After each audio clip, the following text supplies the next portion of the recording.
What's up, guys? All right, so gonna go through a few things in this vlog. One of the things that I wanted to talk about is Sonny Kim's new pound for pound list.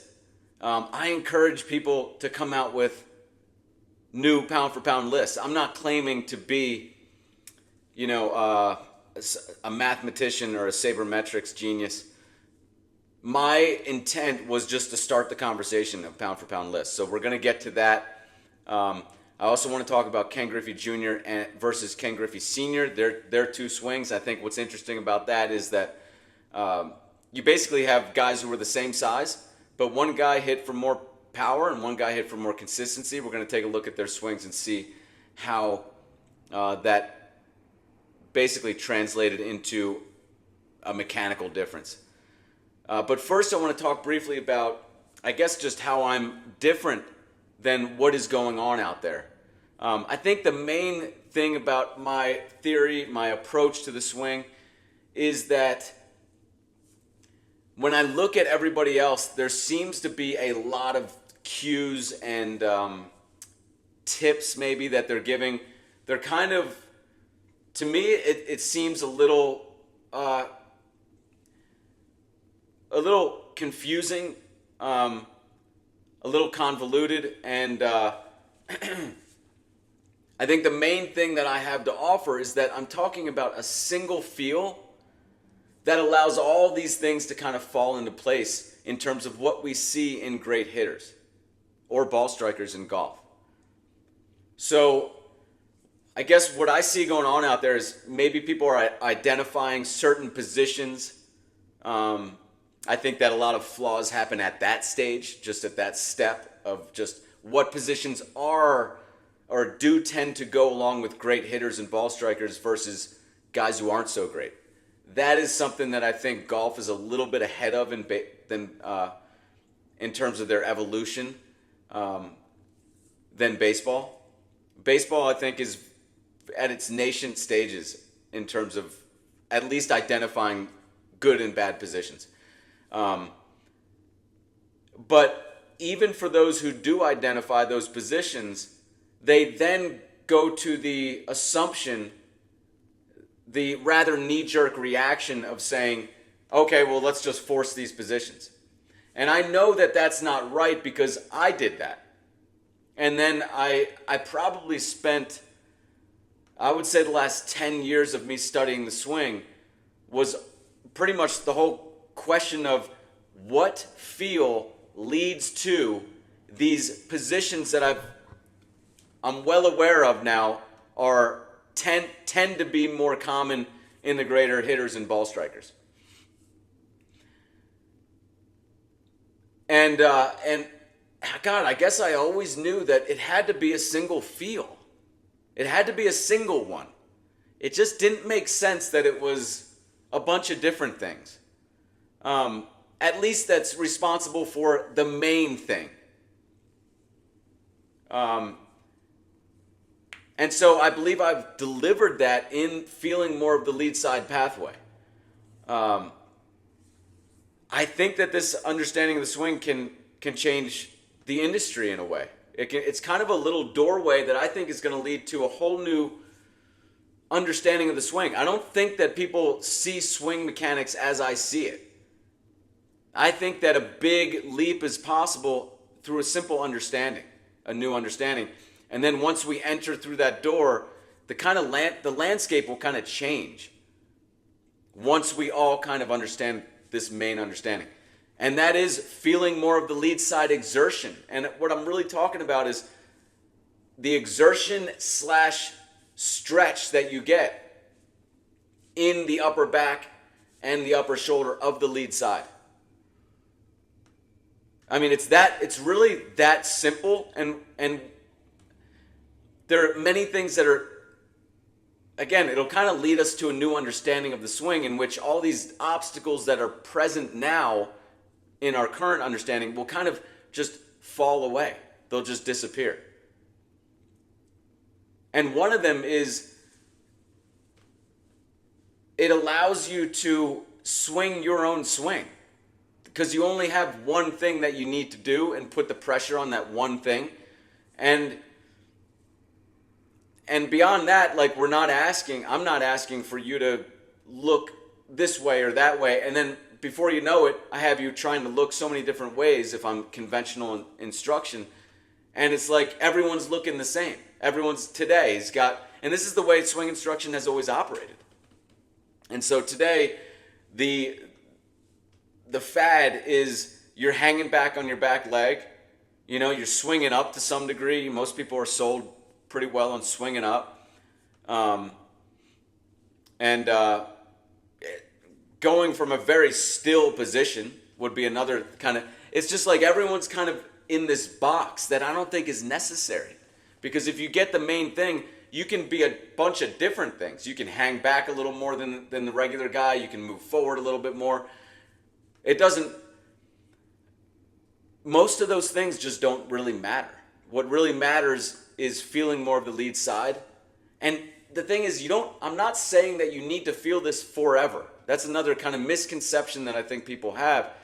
I'm just saying, spend some time feeling that, and let's see what new structure to the swing develops. Feel a lot of the force, the exertion, the stretch coming from more of that upper lead side, and you're going to have a new power source that's simply going to work better. It's like it's better code for hitting a baseball or hitting a golf ball. You know? Maybe it wasn't as good for bludgeoning animals when we were hunting back 10,000 years ago. Maybe a different swing, or I should say maybe it's more like 100,000, maybe more like 1,000,000 years ago. I don't know. But when we use sticks to hunt, you know, maybe it's not as good for that movement. I don't know. But in our sports, it seems like this is feeling more of the lead side, and especially in baseball and in golf, feeling more of this lead side work is all you really need to do. And that's 95% of it. But I feel like I'm being kind of misunderstood out there because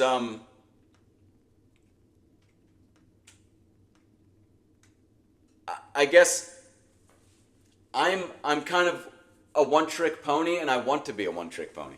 I want to deliver the single feel that's 95% of the problem, and then I want to mic drop and walk away, I guess. Like, if you're having problems because you're hitting the top half of the ball, or if you're having problems hitting a certain pitch, work on those things. I mean, it's pretty obvious. But what you don't want to do is totally drop my method because maybe you spent one practice topping the ball. Because if you notice, what I also delivered was a crazy amount of increase in power and consistency, most likely. But at least power. And really, more than anything, I think it's the squareness of contact. The consistency with which you can square the barrel or club head at contact should be increased.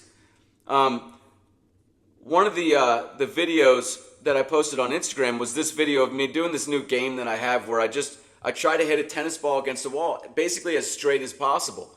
And the swing thought that almost always brings me back to square contact is feeling more of the stretch and the exertion going up through the lead side.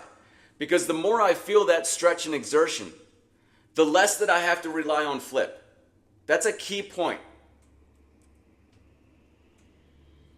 If you'll notice, now I don't get a whole lot of stretch in the lead side, but it doesn't really matter. Those things don't matter. I mean, let's not chase these positions. Like, just do what your body's capable of doing. The important thing is the feel on the inside. And you know that guys are getting this feel on the inside when on the outside, the barrel is dropping flat. It's like the feel on the inside is actually causative of a great swing. The flattening of the barrel is really more of a correlation to a great swing. So you'll see more of as I always say, go to your local college game, and look at the 3, 4, and 5 hitters. They're going to tend to have more of this dropping action of the barrel. So that's a very easy thing to just kind of pick out a good hitter with the naked eye. is just how much their barrel drops. These days it might be a little misleading because so many guys are forcing it back artificially, and you don't get the benefits. You don't get really the benefits of, you're not getting the quintessential piece of a great swing. You're forcing it back to make it look like a great swing. But to me, the lead side pathway, feeling more of that pathway, is really what it's all about. But you'll see, at this point, I'm just feeling more of that lead side pathway, more of the stretch in the lead side, and then I don't have to use so much of the flipping of the wrist. So it makes squareness of contact much easier. So this is a great game for just, it's really a great game for just focusing on feeling more of the lead side, because you're going to get direct feedback in how squarely you consistently hit the ball. It's also good for working on different location of pitches. If you're continuously, people want to scrap a certain swing technique because, I hit the inside pitch, I always top it or something like that. And I would say always just work a certain swing off a tee.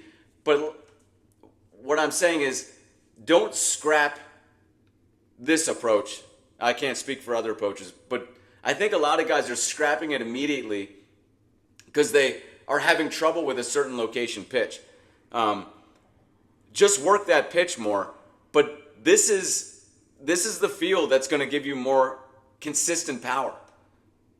Don't scrap it just because you're currently having a bit of problems with, say, the outside and low pitch, or the inside and high pitch, or wherever the location is. Just work that more, either using this drill or hitting off a tee. But again, what I want to focus on is this is the main change that needs to be made. Make this change and stop thinking about your swing mechanics. Move on. Work on different locations, but keep this in your swing. This is the best way to swing. Even if you are just want to be a slap hitter, this is the best way to swing. You can see at the finish of my swing here, notice that the wrist, basically I could have just finished the whole swing without any movement of my wrist and the bat. The bat and my arm would stay in line all the way through, because I'm not rolling over through contact. Why? Because I got more of this. This is where the force is coming from, the exertion on the upper lead side. So my body says, okay, we have a source of force, we're good. Whereas if you come straight from here, you skipped most of that force that you can get from the body. Now you have to use a bunch of your wrist. Your body says, well, where's the force going to come from? I need some force somewhere. This is why you see the greatest pound-for-pound hitters get more of that lead side exertion, get more of that lead side compression. All right, so now we're going to talk about Griffey Sr versus Griffey Jr. This is Griffey Sr, both of these, but why is this a good comparison to make?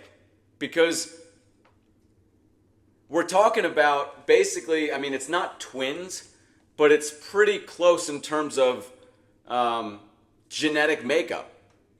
And so we can isolate swing mechanics really well. One guy had a lot of consistency.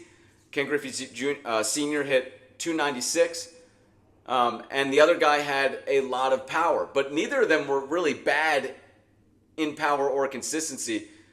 They, Senior was still a pretty powerful guy, and Junior was obviously very powerful, but still had a little bit of consistency. He hit 284 for his career. They're both about the same weight, 190 for Ken Griffey Sr., 195 for Junior. Obviously, they gained some weight as their career went on. I think you can see even in this image of Senior, he looks a little bit bigger in the right one, probably a little bit later in his career. Strikeout percentage, that's something that's very important to people out there. I think it's overrated, especially if you're talking in terms of guys who hit for a high amount of power. I just don't see how striking out is, is it worse to strike out than ground out into a double play? Anyways, strikeout percentage, Senior had a lower strikeout percentage than Junior. Senior had a 124 strikeout percentage to Junior's 181. If you're talking strikeouts per at bat. So it's a great comparison to make, actually. I never thought of this before, and frankly, I'm not even sure how the idea came to me. I was just kind of messing around looking at different swings and wanted to compare Senior to Junior. And another point needs to be made before we get into their swings, which is this is, again, to the point that power is, to me, what you need to be going after. Because it really is the quintessential piece of that next level hitter. If you just have high amounts of consistency, you can't reach the same level as someone who has high amounts of power. It's like they both take the same amount of work, but the guy with the power is just going to be more valuable, and this is a perfect example. Griffey was basically, again, better at power, but not as good at consistency. I just think and he made the Hall of Fame running away, and yet his dad never made the Hall of Fame. But you also can measure by OPS plus. I think OPS plus is really the best way to measure the overall value of a hitter at the plate. And Griffey was about what I call 2 levels better, which is every 10 points in OPS plus to me is like a level. I think that works pretty well. That would make Babe Ruth like more than 6 levels above Tony Gwynn, with his 206 OPS plus to Tony Gwynn's 132, 33, something like that. That's like how you cap out. You cap out at like the 130 if you're just a great high average hitter. Take Luis Reyes. His OPS plus this year was, what was it? Somewhere around 110, 108 maybe, or like. That's awesome. That's definitely above average. But like you look at the guys with consistent power, and they don't even need to be in like the top of consistent power guys. They're going to have OPS pluses of like 120 and above. It just seems like you're putting in the same amount of energy. Why not just jog more around the bases and be more valuable at the same time? So, all that to say, Ken Griffey Jr., 130, 136 OPS plus to his dad's, I think, 118. To me, that's almost 2 levels because it's almost 20 points higher. So, let's get into their swing. First of all, this is Senior. And I just want to show 2 swings of Senior's because I want to show that, like, we're going to take a look at a pretty baseline swing of his. These are 2 swings of his that look pretty much the same. This is Senior's swing. Okay? A lot of people would call his swing coming out of it. Like you can just see, put the face of any guru out there in place of Senior's here. And you can imagine them saying, you don't want to do this. You don't want to pull out. The exact move that you see Griffey Sr. doing here. Kind of standing up and pulling that front shoulder out. But you can see this is pretty much his baseline swing. So we're going to take a look at his baseline swing compared to his son's. So,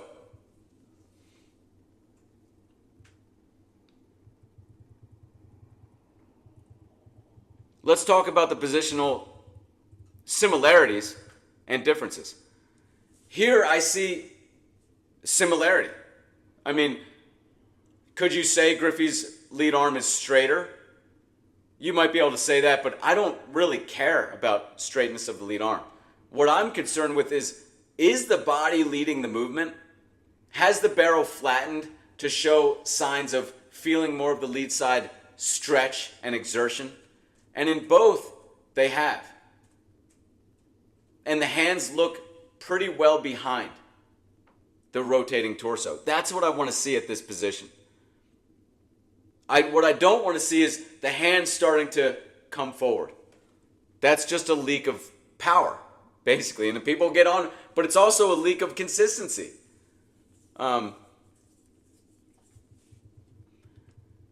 As we get closer to contact,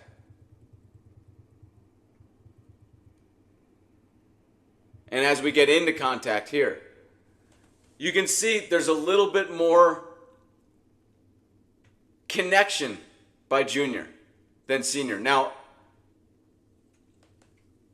someone who's just surface level looking at video, which honestly, when I look at people out there who are supposed to be experts in the swing, I see a lot of surface level analysis. Just they look at this comparison here and they say, oh, look how similar they look.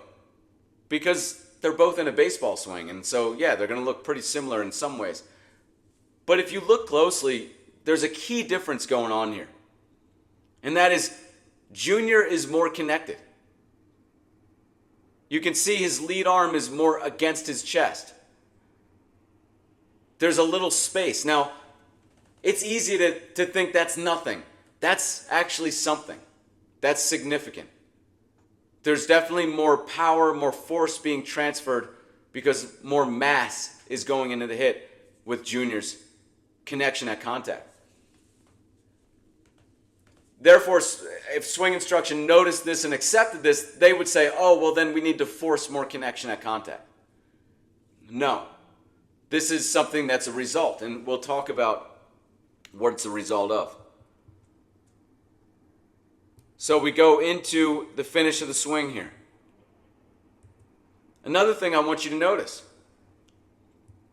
Look how early Senior starts to let go of the bat. I mean, you can only even really do that early if the rotation of the body is starting to slow down or stop. And there is the key difference. These guys both have a ton of lead arm pathway in their swing. As you saw from the start of their swing, if we take them back, this is great. This tells me that they are working that lead side pathway. The only difference really in their swings, the only thing that I think Senior needed to be told, and he possibly would have had double, maybe triple his number of home runs, is to rotate more through the hit.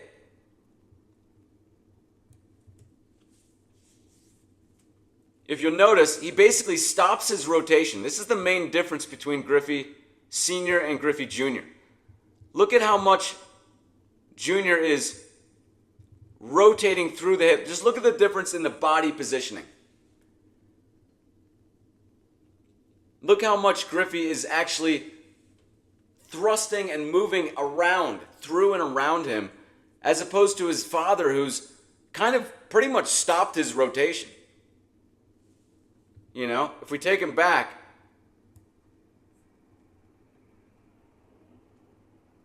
his rotation basically starts to stop right about here, and the hands go out. He's done rotating, and he's starting to head to first base. And you can see he gets a better jump than his son. I really think that a lot of this slap hitting stuff is just putting as a priority things that shouldn't be a priority. Like you're interested in heading to first base and sacrificing a bunch of power to do so. It's just, it's not good management. It's really not smart management, in my opinion. Yes, Luisa Reyes even would benefit from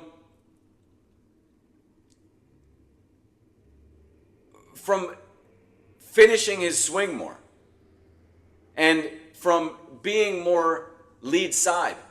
You know, people say, well, he has his function. He plays his part well. I just think be more valuable. Like, who cares if he becomes a guy with an OPS plus of 128, and I think he's had that in certain years, but let's say he becomes a guy, you know, with a 140 OPS plus because of his increased power. Who cares if he's not playing his role as good on base guy? He's delivering more value. So I think Senior, all he would have had to do to change, because he's got such good positioning back here, all he would have had to do is finish his swing more around. Watch how Griffey kind of goes back to his back leg as he finishes his swing. He's completing his swing all the way. Had Senior not had good positions back here, then that wouldn't be all I would need to tell him. I would need to tell him, do more of the, swing with your lead, get more of the lead side pathway working, and we'd work on that. But he's got great positioning at the start of the forward swing. The only thing he needs to do is finish and go for more power. But so many guys are sold on that's not the smart way to do it. Now, this is where I get misconstrued as saying, like, home runs are everything. And that is kind of what I'm saying, but not in the sense that conventional instruction of the past few years has meant it. Because what they almost equate it with is swing up more. Because it reminds people of the launch angle craze. Like, the launch angle craze was thought to be people putting an emphasis on home runs, and those things were supposed to be equal. Like, if you put an emphasis on home runs, you must value swinging up more and the launch angle craze. No. I'm saying with more lead side pathway, you're going to put more force on the ball. And putting more force on the ball is just going to naturally lead, more consistently, I should say, is just going to naturally lead to more home runs. But I don't think you should try to be lifting the ball. I mean, some guys have been successful doing that. Some guys wanted to swing down more. I don't think it really matters. Again, let's not focus on the things that are just the 5% at this point. Let's get that 95% important thing down, which is just feeling more of the lead side pathway working and less of the backside, at least for a little while.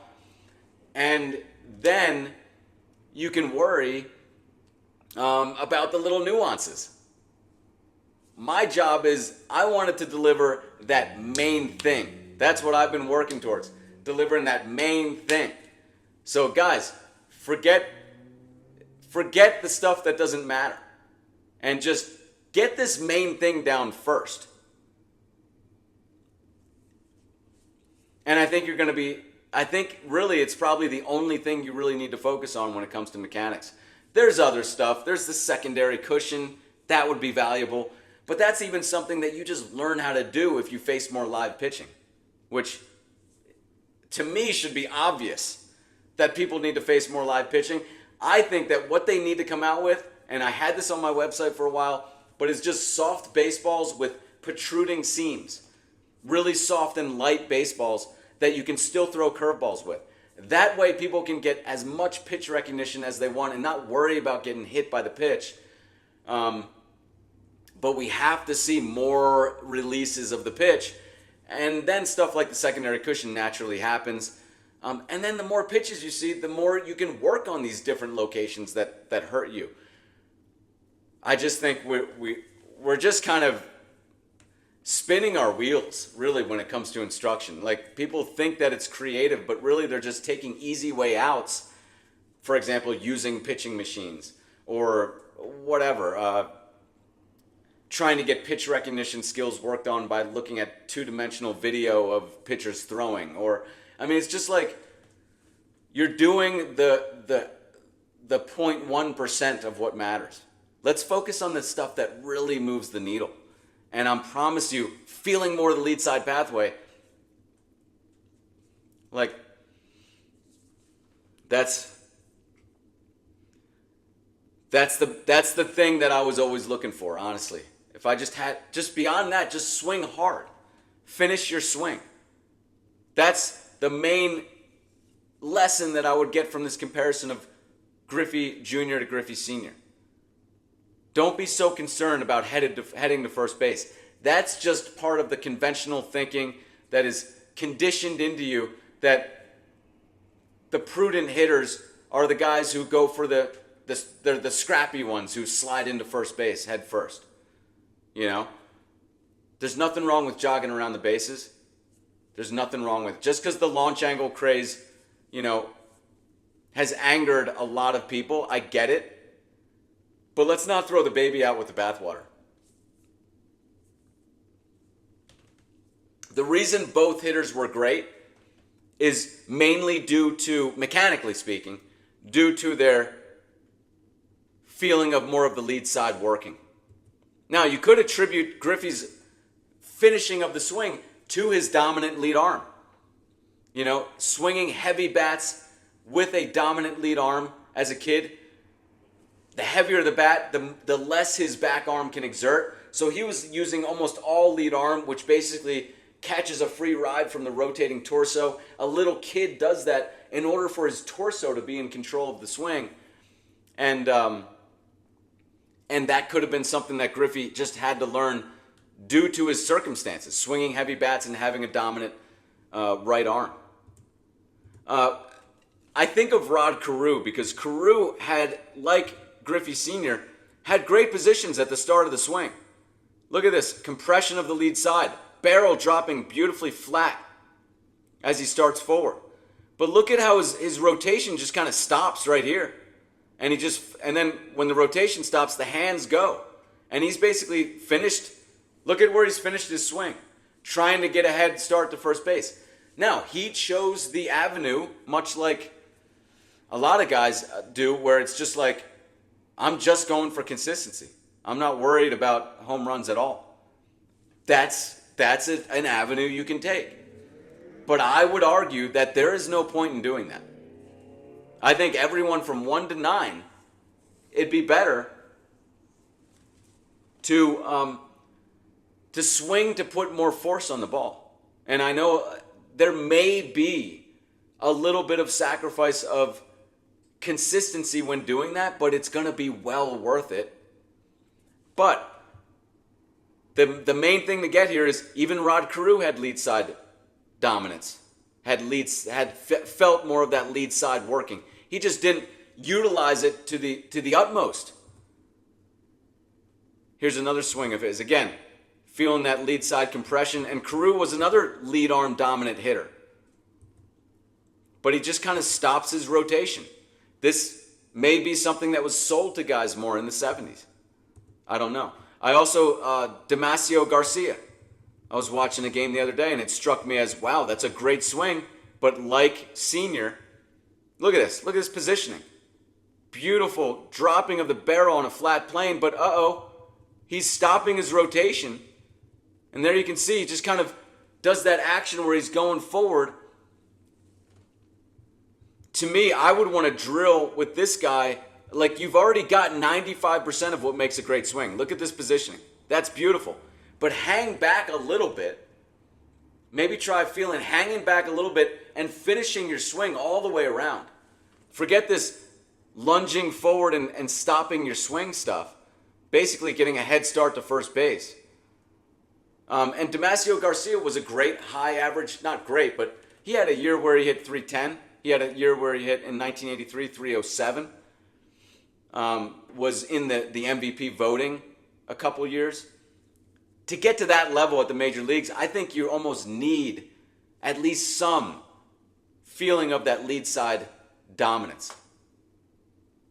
I think there's probably very rarely guys who feel more of the backside pathway working at the major league level. I think you're going to need to lean hard towards that lead side dominance. So let's get to Sonny Kim's list. So once again, I'm happy that there are people out there that are trying to come up with better pound-for-pound lists. And maybe I'll even mention Sonny when talking about a certain player. I could say I have him ranked here, Sonny has him ranked here. who knows where this will go? Maybe my pound for pound list will drop completely. You know, and we'll find a better way to do it. Once again, I base mine on at-bats per home run, and that's it. And people say, well, what about the consistency factor in that? Well, I think at-bats per home run, that's a consistency. How consistently can you hit home runs? And I don't want to belabor the point. I think that it's a much... Here's a good way to say it. For the same amount of effort put in, you can be much more valuable going for high power than you can just going for high consistency. Because to me, and this goes back to the first clip I showed of me doing that drill, to me, the main thing that gives you high amounts of power, which is feeling more of that upper lead side pathway and compression and stretch, it actually doesn't hurt your consistency. A lot of the great consistency hitters have utilized that. All they needed to do, and Wade Boggs is another one, all they really needed to do is change their intent and swing all the way through. But I think that, you know, if people can come up with an ultimate way, basically to measure swing mechanics. This is the best way I know how to measure a guy's swing. And something that I think is important to mention is that pretty much no matter what, your list is going to have to use body weight. I think that's kind of performance and body weight measurement of some sort. So we can kind of tease out as best we can swing mechanics. Now, obviously, there are other skills in hitting that matter. So, you know, it's not a perfect way to do it, but it's way better than what we've been doing, which is just who is hitting well at the moment. Let's look at his swing and let's copy it. Instead, we're looking at a group of hitters who most likely had the best swings, and we're seeing patterns among them. See the difference there? Patterns among them. Rather than who's the best hitter right now, let's copy his swing. Who was the best hitter in the 2000s? Let's copy his swing. But what you'll notice really is a lot of these lists are pretty much the same. You see pretty much the same guys at the top. Now, Sonny's list is different, but again, it's just rearranging of the top 200 guys more than anything. It's not like you're going to see a whole different 200 top guys. You see pretty much the same guys. They're just rearranged in the list. He has Hornsby at second. Turkey Stearns is number one. We'll never get a look at Turkey Stearns' swing. He was in the Negro Leagues. So, again, this is all for figuring out the best way to swing. So I feel like if we don't have their swings on video, then, you know, it's kind of hard. It's just, I almost just want to look at the guys whose swings we have. Hornsby, number 2. Stan Musial, number 3. Mookie Betts coming in at 4. Ted Williams, 5. I have Williams, I think, in the 20s, somewhere around there. Hank Aaron is ranked, I believe, about 5 on my list as well, somewhere in the top 10. Jose Altuve, tied for 5th. So what Sonny's list does is Sonny's list is more based on slugging plus. So what I believe you're going to get with Sonny's list is a little bit more of, hey, doubles matter, triples matter. You know, those are hard hit balls and they should matter too. Again, my thing is, I think that's great. I think it's a great way to do it. And it works. Let's see. Ruth is number 12. Where is I'm not seeing Willie. Willie Mays is up there in the list. He's just on my list. He's number 1, and on Sonny's list, I think. Oh, he's number 8. Okay. See what I mean? Like, most of the guys are pretty much at the same level they were at. Now, so his equation is slugging plus divided by the combination of the player's weight divided by the average major league weight of that player that player played in. I wonder, Sonny, how you get the average major league weight of guys in the era they played in. How would you get that data? That's interesting. My equation is 1,000 divided by at-bats per home run, and then that number divided by body weight minus, it's kind of confusing, but if you're interested, you can be writing it down now, minus parentheses 200 minus body weight, close parentheses. The reason why I chose 200 is that's just kind of a mid-ground. Basically, it's giving hitters points for being under that 200 mark in body weight and taking away points for every pound they're over that 200 pound body weight. It's just a middle ground body weight, somewhat of an average body weight. What he took out was the filters that he had for his was slugging plus of 101 or higher, an ISO plus of 100 or higher, and an at-bats per home run of 40 or lower. So for his equation, he kind of had to add filters. So once again, for the ultimate purpose of looking for the guys who had the ideal swing. So there you have it. Let's see if I have anything else here. I think I do. Not. All right.